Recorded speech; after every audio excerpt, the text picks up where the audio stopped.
Welcome to Indian tech Guru for you. ఈరోజు మనం APDSC SGT 24th జనవరి morning ఇచ్చిన mathematics part 2 చూద్దాం. So నిన్న పెట్టిన వీడియోలో 1 నుంచి 10 ప్రశ్నలు చూసాము. ఈరోజు రిమైనింగ్ 10 ప్రశ్నలు వాటి జవాబులు చూద్దాం. మొదటి ప్రశ్న, ఒక దీర్ఘచతురస్రం యొక్క పొడవు దాని వెడల్పు కంటే 2 రెట్లు. పొడవు ఎల్, వెడల్పు బి అనుకుంటే పొడవు ఎంత అన్నాడు? దాని వెడల్పు కంటే 2 రెట్లు అన్నాడు. L equal to 2b. దాని చుట్టుకొలత ఇచ్చాడు. దీర్ఘచతురస్రానికి చుట్టుకొలతకి ఫార్ములా అయింది 2 ఇంటూ ఎల్ ప్లస్ బి. ఎంతనిచ్చాడు? 48 సెంటీమీటర్లని ఇచ్చాడు. సో ఇక్కడ ఎల్ వాల్యూ ఎంత అనుకున్నాం? 2b అనుకున్నాం. కాబట్టి సబ్స్టిట్యూట్ చేస్తే 2 into 2b plus b is equal to 48. 2 ఒకట్లు 2 24. So 3b equal to 24. కాబట్టి బి ఎంత అవుతుంది? 24/3. 3 8 24. అంటే బి వాల్యూ ఎంత? 8. సో బి వాల్యూ తెలిస్తే ఎల్ వాల్యూ తెలిసిపోతుంది కదా. L equal to 2 into b. B ఎంత? 8. 2 8 16. కాబట్టి ఎల్ వాల్యూ తెలుసు, బి వాల్యూ తెలుసు. ఏం కనుక్కోమన్నాడు? దీర్ఘచతురస్రం యొక్క వైశాల్యం కనుక్కోమన్నాడు. దీర్ఘచతురస్ర వైశాల్యానికి ఫార్ములా ఏంది? L into b. 16 into 8. 8 6 48. 8 1 8 4 12. 128. So answer 128 చదరపు సెంటీమీటర్లు. నెక్స్ట్ 12వ ప్రశ్న చూద్దాం. ఇది అన్నిటికంటే ఇంపార్టెంట్ ప్రశ్న. 9వ తరగతిలో వస్తుంది. చూడండి, తరగతి అంతరం ఇచ్చాడు. తరగతి అంతరం ఇచ్చాడు. ఏమని ఇచ్చాడు? 0 నుంచి 10, 10 నుంచి 20, 20 నుంచి 30, 30 టు 40, 40 టు 50, 50 టు 60. ఓకే. అదేవిధంగా పౌనఃపున్యం ఇచ్చాడు. పౌనఃపున్యం ఎంత ఇచ్చాడు పట్టికలో? 3, 9, 15, 30, 18, 5. ఏం కనుక్కోమన్నాడు? మధ్యగత తరగతి కనుక్కోమన్నాడు. మధ్యగత తరగతి, మీడియన్ క్లాస్ కనుక్కోమన్నాడు. సో మధ్యగత తరగతి ఏమవుతుంది అంటే, మధ్యగత తరగతి ఏమవుతుంది అంటే సిగ్మా f/2. సిగ్మా f/2 వాల్యూకి దగ్గరగా ఉండే వాల్యూ అవుతుంది.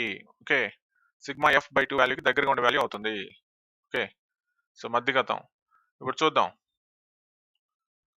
సిగ్మా ఎఫ్ అంటే ఏం లేదు, ఈ పౌనఃపున్యాలని యాడ్ చేయడమే. సో 3 9 12, 12 5 17, 17 8 25, 25 5 30. 3 0, 3 1 4, 4 3 7, 7 1 8, 80. సిగ్మా ఎఫ్ 80 వచ్చింది. 80/2 ఎంత? 40. ఓకే, ఇప్పుడు 40కి దగ్గరగా ఉండే పౌనఃపున్యం మనం కనుక్కోవాలన్నమాట. 40కి దగ్గరగా ఏముంది? 40కి 2 దగ్గరగా ఉన్నాయి. ఒకటి వచ్చి 30, అప్పర్ వాల్యూ తీసుకుంటే 30, లోయర్ వాల్యూ తీసుకుంటే 18. ఏది దగ్గరగా ఉంది? 30 దగ్గరగా ఉంది. ఎందుకని? 30కి 40కి తేడా ఎంత? 10. 40కి 18కి తేడా ఎంత? 12. కాబట్టి 30 దగ్గరగా ఉంది. కాబట్టి మధ్యగతం ఇది అవుతుంది. మధ్యగత తరగతి అడిగాడు. సో ఈ మధ్యగత తరగతి ఏమవుతుంది? 30 40 అవుతుంది అనమాట. ఈ మధ్యగత పౌనఃపున్యం ఉండే తరగతినే మధ్యగత తరగతి అని చెప్పుకుంటాం. కాబట్టి ఆన్సర్ ఏంది? 30 40. Simple logic. సిగ్మా f/2 కనుక్కుంటాము. సిగ్మా f/2 కనుక్కున్నాక ఆ వచ్చిన విలువకి దగ్గరగా ఉండే పౌనఃపున్యం కనుక్కుంటాము. ఆ పౌనఃపున్యము ఏ తరగతిలో ఉంటుందో ఆ తరగతే మధ్యగత తరగతి. ఈజీగా గుర్తుపెట్టుకోండి. నెక్స్ట్ 13వ ప్రశ్న గందరగోళంగా ఇచ్చాడు. ఆరోహణ క్రమంలో రాయమన్నాడు అనమాట. ఇవన్నీ రకరకాలుగా ఇచ్చాడు కాబట్టి వీటిని ఆరోహణ క్రమంలో రాయాలంటే అన్నిటినీ ఒక పద్ధతిలో రాసుకోవాలి. ఫస్ట్ ఏమి ఇచ్చాడు? 3/8 ఇచ్చాడు. 3/8 ప్రస్తుతానికి అట్లానే పెట్టుకుందాం. తర్వాత ఏమి ఇచ్చాడు? 38% అన్నాడు. 38% అంటే 38/100. తర్వాత 0.0038 అన్నాడు. 0.0038. తర్వాత 0.308 అన్నాడు. ఓకే, ఇప్పుడు ఈ 0.0038ని ఎట్లా రాసుకోవచ్చు? 38 బై పాయింట్ తర్వాత ఎన్ని డిజిట్స్ ఉన్నాయి? 1, 2, 3, 4. పాయింట్ తర్వాత 4 డిజిట్స్ ఉన్నాయి కాబట్టి సో 1 తర్వాత 4 సున్నాలు వస్తాయి అన్నమాట. Simple logic. పాయింట్ తర్వాత ఎన్ని డిజిట్స్ వస్తే 1 తర్వాత అన్ని సున్నాలు వస్తాయి పై వేసుకుంటే. తర్వాత దీన్ని ఎట్లా రాసుకోవచ్చు? 308 బై పాయింట్ తర్వాత ఎన్ని డిజిట్స్ ఉన్నాయి? 3 డిజిట్స్ ఉన్నాయి కాబట్టి ఎన్ని సున్నాలు వస్తాయి? 3 సున్నాలు వస్తాయి బై 1000 వస్తుంది అనమాట. ఓకే. సో తర్వాత ఈ 3/8ని ఎట్లా చేయాలో ఆలోచిద్దాం. సో 3/8ని కూడా మనం ఈ 1000, 10,000 ఆ ఫార్మాట్లో తీసుకురావాలి కాబట్టి ఫస్ట్ దాన్ని సింప్లిఫై చేయాలన్నమాట. సింప్లిఫై చేయడానికి ఫస్ట్ 8ని సింప్లిఫై చేయాలి అంటే 8ని 25తో మనం మల్టిప్లై చేసాం అనుకోండి, పైన కింద 25తో మల్టిప్లై చేసాం అనుకోండి, కొంత సింప్లిఫై అవుతుంది. సో 3 25లో 75, 8 25లో 200. ఓకే, కొంత సింప్లిఫై అయింది. ఇంకొంత సింప్లిఫై చేయాలి, ఎందుకంటే మనకి అన్ని సున్నాలు ఉండే ఫార్మాట్లోకి రావాలి. సో ఇప్పుడు దీంట్లోంచి అన్ని సున్నాలు రావాలి, అన్ని ఒకటి తర్వాత అన్ని సున్నాలు రావాలంటే సో 20ని దేంతో మల్టిప్లై చేస్తే ఒకటి తర్వాత అన్ని సున్నాలు, 2ని దేంతో మల్టిప్లై చేస్తే వస్తాయి? 5ని 5తో మల్టిప్లై చేయాలన్నమాట. 5తో మల్టిప్లై చేయాలి. ఓకే, కాబట్టి సో ఇంటూ 5 ఇంటూ 5 వేద్దాం. ఓకే, సో 5 5 25, 2 5 7 32, 37, 375 బై 200 ఇంటూ 5 ఎంత? 1000. ఓకే, ఇది కూడా మొత్తం మీద మనకి ఒకటి తర్వాత సున్నాల ఫార్మాట్లోకి వచ్చేసింది. ఇప్పుడు అన్ని ఒకటి తర్వాత సున్నాల ఫార్మాట్లో ఉన్నాయి కానీ ఈక్వల్ నెంబర్ లేదనమాట.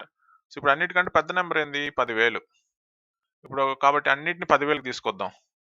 సో ఇక్కడ పైన కింద 10,000 రావాలంటే పైన ఒక సున్నా పెట్టుకోవాలి, కింద ఒక సున్నా పెట్టుకుంటే 10,000 వచ్చేసింది.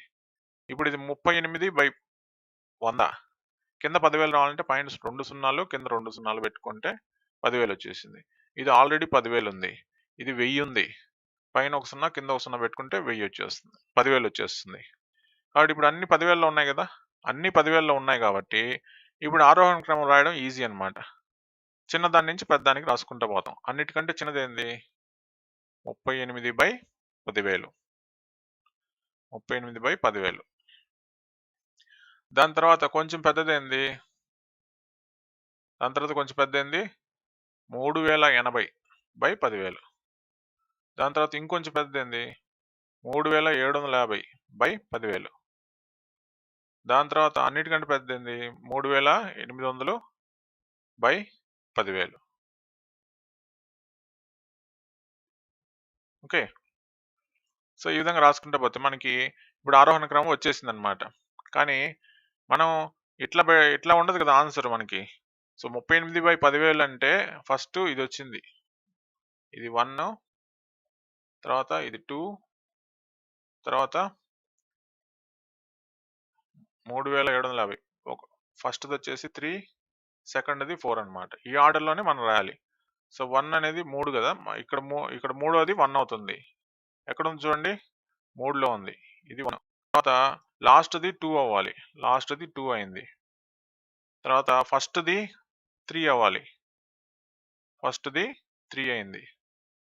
తర్వాత సెకండ్ది 4 అవ్వాలి, సెకండ్ది 4 అయింది. కాబట్టి ఆన్సర్ ఏంది? 3. నెక్స్ట్ 14వ ప్రశ్న చూడండి. ఒక త్రిభుజం కోణాలు 2x, 3x + 5, 4x - 14. అయితే ఆ 3 కోణాలు ఏంది అని అడిగాడు. సో త్రిభుజం 3 కోణాలు మొత్తం మనకు తెలుసు కదా, 180 డిగ్రీలు. 2x + 3x 5x, 5x + 4x 9x, 9x + 5 + 14. So 5 - 14. 5 - 14 ఎంత? -9. 9x - 9 = 180 degrees. 9 కామన్ తీస్తే x - 1 = 180 degrees. సో x - 1 = 180/9 ఎంత వస్తుంది? 20. x ఎంత అవుతుంది? 20 + 1. ఈ -1 అటుపోతే ఏమవుతుంది? +1 అవుతుంది, 21. x value 21. కానీ మనల్ని అడిగింది ఏంది? అన్ని కోణాల్లో అడిగాడు. x వాల్యూ 21 అంటే 2x ఎంత అవుతుంది? 42. సో మొదటి కోణం 42. ఇంకెక్కడైనా 42 ఉందా? లేదు కాబట్టి డైరెక్ట్గా ఈ ఆన్సర్ పెట్టేయచ్చు అనమాట. ఒకవేళ 42 2-3 దగ్గరలో ఉంటే అప్పుడు మళ్ళీ మిగతాయి క్యాలిక్యులేట్ చేయాలి. మిగతా క్యాలిక్యులేట్ చేసినా అదే ఆన్సర్ వస్తుంది. కాబట్టి ఆన్సర్ 1. నెక్స్ట్ 15వ ప్రశ్న చూడండి. A:B = 5:9. A:B ఈక్వల్ ఎంత అన్నాడు? 5:9. అంటే 5/9 అని రాసుకోవచ్చు. B:C ఎంత అన్నాడు? A/B. B:C ఎంత అన్నాడు? 4/7. B/C ఎంత? 4/7. కానీ ఇక్కడ B9 ఉంది, ఇక్కడ B4 ఉంది. సో కాబట్టి రెండు ఈక్వల్గా రావాలంటే ఇక్కడ ఏం చేయాలి? ఇంటూ 4 వేయాలి. కింద హారాన్ని 4తో మల్టిప్లై చేస్తున్నాం కాబట్టి పైన లవాన్ని కూడా మల్టిప్లై చేయాలి. ఇక్కడ 4ని నార్మలైజ్ చేయాలంటే ఇంటూ 9 వేయాలి. ఇంటూ 9 వేయాలి. ఓకే. సో పైన 9 వేసాం కాబట్టి కింద కూడా ఇంటూ 9 వేయాలి. ఇప్పుడు మల్టిప్లై చేయండి. 5×4 = 20 9×4 = 36 9×4 = 36 7×9 = 63. ఓకే. సో ఇప్పుడు బి వాల్యూ ఈక్వల్ అయింది కదా. బి వాల్యూ ఈక్వల్ అయింది కాబట్టి A 20, b value 36, c value 63. 20:36:63. Answer 4. Next చూడండి 16వ ప్రశ్న. 35, 56, 91 ఇలా భాగించగా 7 శేషం వచ్చు అతి చిన్న సంఖ్య ఎంత అని అడిగాడు. దీన్ని చాలా సింపుల్గా చేసేయచ్చు. ఇచ్చిన నెంబర్స్ అన్నిటిని ఎల్సిఎం తీసుకోవాలి. సో 7తో పోద్ది కదా. 7×5 = 35, 7×8 = 56, 7×13 = 91. ఇంకేం పోతుందా? ఇంకేం పోదు. ఓకే. సో ఇప్పుడు మల్టిప్లై చేసిండే 7×5 = 35, 35 × 8, 8×5 = 40, 4, 8×3 = 24, 28, 280 × 13, 13 0 0, 13 8 104, 13 రోజులు 26, 10 36, 3640 వచ్చింది కదా. 3640 వచ్చింది. ఇప్పుడు శేషం ఎంత రావాలన్నాడు? 7 రావాలన్నాడు. దాన్ని వచ్చిన దానికి యాడ్ చేయాలన్నమాట. 36 47 అదే ఆన్సర్ అవుతుంది. ఓకే. సో ఈ విధంగా ఇచ్చినప్పుడు వెరీ సింపుల్. ఇచ్చిన నెంబర్స్కి ఎల్సిఎం తీసుకొని శేషం ఎంత వస్తుంది అన్నాడు దాన్ని యాడ్ చేస్తే వచ్చిన నెంబరే ఆన్సర్ అన్నమాట. నెక్స్ట్ 17వ ప్రశ్న చూడండి. ఒక స్తూపం యొక్క పక్కతల వైశాల్యం. స్తూపం పక్కతల వైశాల్యానికి ఫార్ములా ఏంది? 2πRh. ఎంతనిచ్చాడు? 2200 ఇచ్చాడు. భూ వ్యాసార్థం R విలువ ఎంత ఇచ్చాడు? 3.5 అని ఇచ్చాడు. అయితే ఏం కనుక్కోమన్నాడు? హెచ్ కనుక్కోమన్నాడు. 2 × π అంటే 22/7 ఇంటూ R వాల్యూ ఎంత ఇచ్చాడు? 3.5. హెచ్ = 2200. 3.5 రెండులు ఎంత? 7. ఈ రెండు క్యాన్సిల్. 22తో 2200 డైరెక్ట్గా వచ్చేసింది ఆన్సర్. నెక్స్ట్ 18వ ప్రశ్న చూడండి. ఈ ప్రశ్న ప్రతి పేపర్లో కూడా రిపీట్ అవుతూనే ఉంది కాబట్టి సింపుల్గా ఎలా చేయాలో నేను ప్రతి పేపర్లో చెప్తూనే ఉన్నాను. ఇప్పుడు అలానే చేద్దాం. 2000 రూపాయలపై 2 సంవత్సరాల్లో 8% వడ్డీ రేటు చొప్పున అయ్యే చక్రవడ్డీ మరియు బారు వడ్డీల తేడా ఎంత అని అడిగాడు. దీనికి మీరు చక్రవడ్డీ కనుక్కోవాల్సిన అవసరం లేదు. ఫార్ములాతో బారు వడ్డీతోనే మనం చక్రవడ్డీని కనుక్కొని ఈజీగా కనుక్కోవచ్చు అనమాట. సో 1 సంవత్సరానికి ఫస్ట్ బారు వడ్డీని కనుక్కుంటాం. బారు వడ్డీ 1 సంవత్సరానికి. ఓకే. ఏమవుతుంది? PTR/100. P ఎంత? 2000. T ఎంత? 1. R ఎంత? 8/100. 2 సున్నాలు. 8 2 16, 160 రూపాయలు. ఓకే. సో మొదటి సంవత్సరం తర్వాత బారు వడ్డీ ఎంత? 160 రూపాయలు. మొదటి సంవత్సరం తర్వాత చక్రవడ్డీ ఎంత? అది కూడా 160 రూపాయలు అవుతుంది. ఎందుకని? 1 సంవత్సరానికి బారు వడ్డీ అయినా చక్రవడ్డీ అయినా ఒకటే. ఇప్పుడు 2వ సంవత్సరం కనుక్కుందాం. 2వ సంవత్సరానికి బారు వడ్డీ. 2వ సంవత్సరానికి వడ్డీ ఎంత అవుతుంది? 160 రూపాయలే అవుతుంది. ఓకే. దాంట్లో ఏం తేడా ఉండదు. 3వ సంవత్సరానికి అంతే, 10వ సంవత్సరానికి అంతే, 100వ సంవత్సరానికి కూడా 160 రూపాయలు అవుద్ది. కానీ 2వ సంవత్సరానికి చక్రవడ్డీ.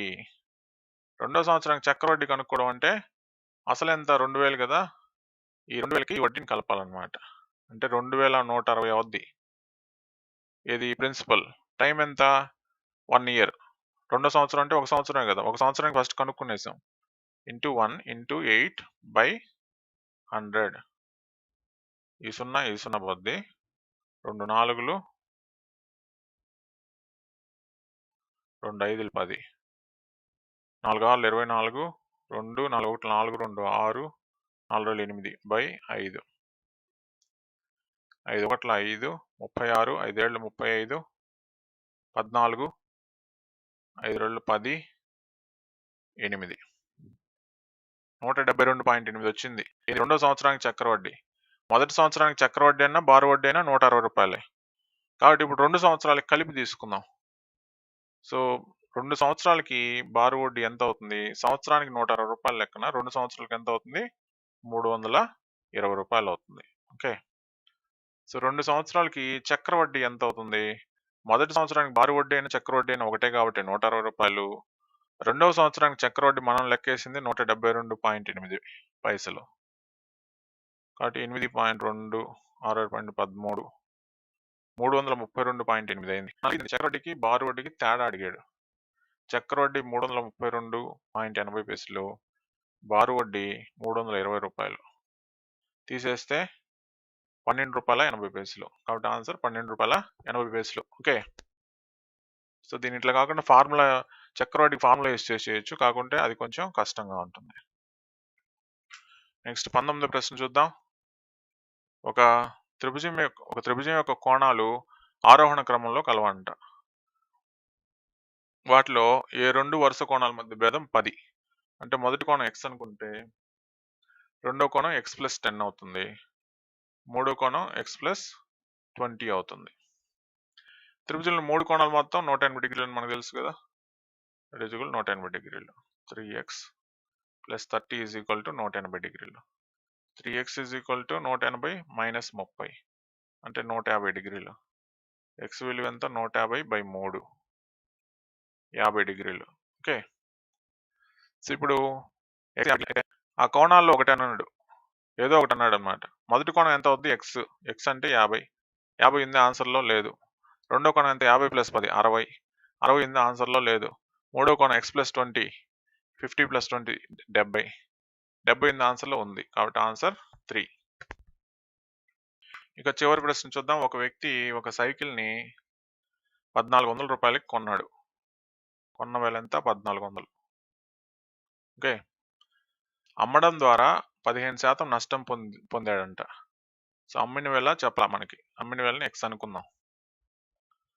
సో అమ్మడం ద్వారా ఎంత నష్ట శాతం ఎంత? నష్ట శాతం 15. ఓకే. Simple logic. నష్ట శాతానికి ఫార్ములా తెలిస్తే చాలు. నష్ట శాతం = కొన్న వేల నష్ట శాతం కొన్న వేల మైనస్ అమ్మిన వేల డివైడెడ్ బై కొన్న వేల ఇంటూ 100. నష్ట శాతం ఇచ్చేసాడు కదా 15. కొన్న వేల ఎంత? 1400. అమ్మిన వేలని x అనుకున్నాం. డివైడ్ బై కొన్న వేల ఎంత? 1400 ఇంటూ 100. ఈ 2 సున్నాలు ఈ 2 సున్నాలు క్యాన్సిల్.